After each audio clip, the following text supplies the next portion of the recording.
What's up everybody, Coach Juma here, and today we're going to be breaking down how your thoughts can actually help you lose more fat, literally. This is a topic that isn't actually discussed too much in the realm of fitness and nutrition because people think you need to worry about what you're eating and what you're working out and how much you're moving, which is true. Those are really important and you can't really make any significant change without those things. But how you think about those activities, how you think about what you eat, how you think about how you're doing, how you think about the training you're doing, actually play a really massive role in your fat loss journey and with your health overall. I'm going to be showing you 3 different studies that prove how powerful your thoughts are when it comes to fat loss and how you can cultivate having better thoughts for yourself so you can have an easier time losing fat. But before we get started, make sure you like this video if you're already enjoying the topic, and make sure to subscribe to the channel and turn on the little notification bell so you don't miss out when we release these long form videos, because I know you're going to love them. The one thing everyone is doing all day long, all the time, is thinking about stuff. And because we're always listening to our own thoughts, we might not always recognize whether those thoughts are serving us or not serving us, and the fact that we can even change these thoughts altogether. One key example of this is when people start diets, they reduce their food intake, change what types of foods they're adding into their diet, eating healthier, having more vegetables, having more plants. But when they do that, they're also telling themselves that they don't like this switch,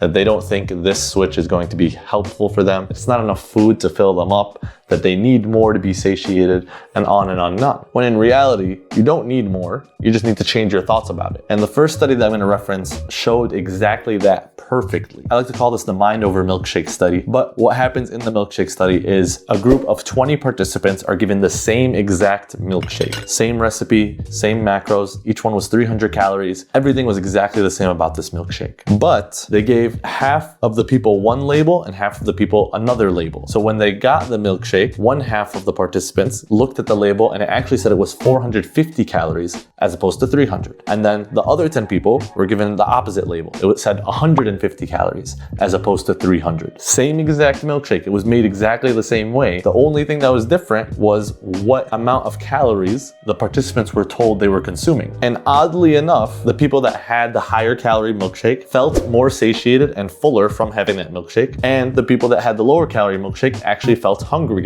and not as content with that milkshake. And this didn't just happen from their perception, it actually happened on a hormonal level. The people that had the higher calorie milkshake ended up producing less of the hormone ghrelin, which influences your appetite. It tells you to be hungrier. The people that had the lower calorie labeled milkshake ended up producing more of the ghrelin hormone, which promoted hunger for them in their body. So even though the nutrients they consumed were exactly the same, their thoughts influenced how their biology reacted to that milkshake. And that's something that is happening to you every time you have any kind of meal. If you look at your plate and you tell yourself, that's not enough to fill me up, or I'm not going to enjoy this, or I'm going to need more after that, truth be told, you are going to need more after that. It's a self-fulfilling prophecy. You are telling yourself what's going to end up happening. And likewise, if you look at that same plate and tell yourself, this is enough, I can be content with this, I don't need more to be satisfied, you will feel satisfied with less and you'll feel more content with less. When you go about your diet journey, how you talk about the foods that you are eating is either going to make the diet easier for you or harder for you. Again, the choice is all yours. It just depends on what kind of thoughts you're going to be thinking. And this is also true with your workouts. Most people have an expectation about what an effective workout is. They think it has to be super high intensity, sweat dripping on the floor, you got to be exhausted, heart is beating out of your chest, but that's not what an effective workout always is. And a lot of times you can have those type of workouts and they can be completely ineffective. You do need a certain amount of activity to lose fat. That's a guarantee. But if you think you're getting enough exercise in, you can actually start losing more fat. And this leads me to the second study that I think you're gonna find really interesting. At least I do.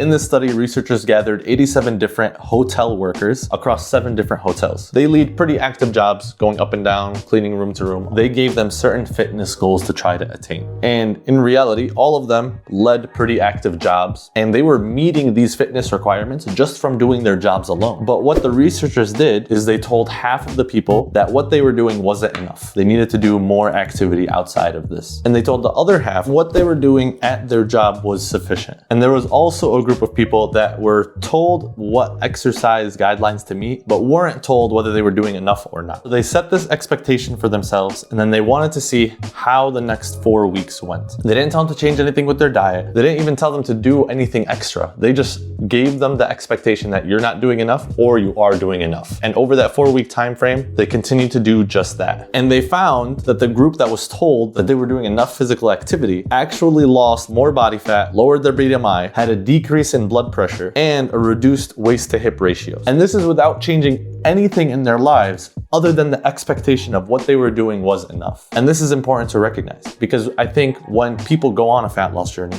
they like to compare themselves with other people. They like to look at what they're not doing as opposed to what they are doing, and discredit what they are doing as a result of it. When in reality, more often than not, if you're putting in an effort, you're probably doing enough to lose fat. But the feeling of not doing enough and the thought process of not doing enough usually leads to feelings of fear, uncertainty, stress, lack of worthiness, and as a result, creates a body that is constantly stressed out and leads to negative health ramifications when that chronic stress continues to feed on itself. Because when you're caught in that thought cycle, a majority of the time, you don't change out of it. You continue to worry.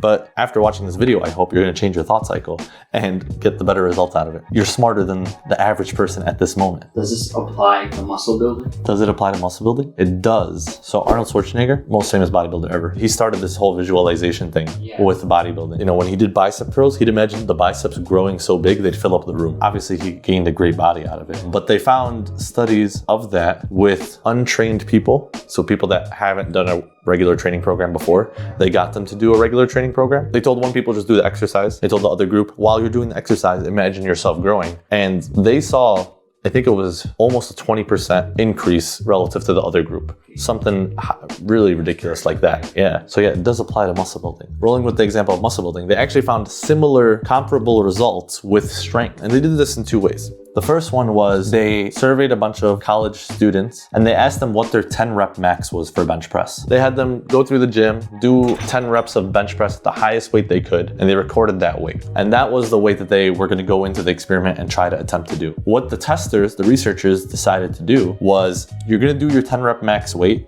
to failure. You're going to do as many as you can. And crazily enough, about a quarter of the participants actually were able to rep out that weight over 20 times. And then another quarter were getting between 15 and 20 times. And then 10 to 15% actually did it for the actual 10 rep max. They had a belief of what they were able to do. And in reality, their body was capable of so much more. It comes down to what you think you're capable of, what you think you're able to execute on, and what you feel comfortable doing also. When you get to a certain threshold of discomfort, you want to talk yourself out of doing these things, but really you're probably way more capable than you might even realize or feel at that point in time. You just have to convince yourself and think those thoughts so that you can do it. So these people that limited how much they were able to bench press suffered in the sense of they weren't going to their full potential. They weren't burning as many calories as they could. They weren't challenging their muscles or creating enough mechanical tension in their muscles as they should, because they weren't going close enough to failure. And their results were limited because of that. And they didn't even know it. They thought they were working out hard. They thought they were doing plenty. It wasn't until the wool was removed from their eyes that they were able to see, like, hey, I was way more capable than I realized. And this is not just true for these people. This is true for every human alive. It's true for you watching this right now, and me, and us hide behind the camera. It's easy, once again, to get caught up in your thoughts because you spend so much time there and you go through a lot of the routine thoughts and behavior patterns, and it becomes habitual. But letting yourself have those same negative or even non-positive, right, neutral thoughts going on in your head are keeping you stuck in the same place or even moving backwards. This isn't any kind of woo-woo, be positive, think great all the time. You want to be honest with yourself and objective with yourself too, but recognizing that you can change your thoughts to change your body, to change really how you view and experience life is, I think, a really powerful thing, and something that anyone could do at any instance as long as they have the awareness that they could do this in the first place. I don't want to leave you with the message of just, hey, think positive thoughts and that's it. So what are your thoughts on these studies and how it applies to your life? I'd love to hear your feedback on how this is going to impact you and your workouts going forward. And share this video with a friend that also needs help thinking more positively, and stay stupid.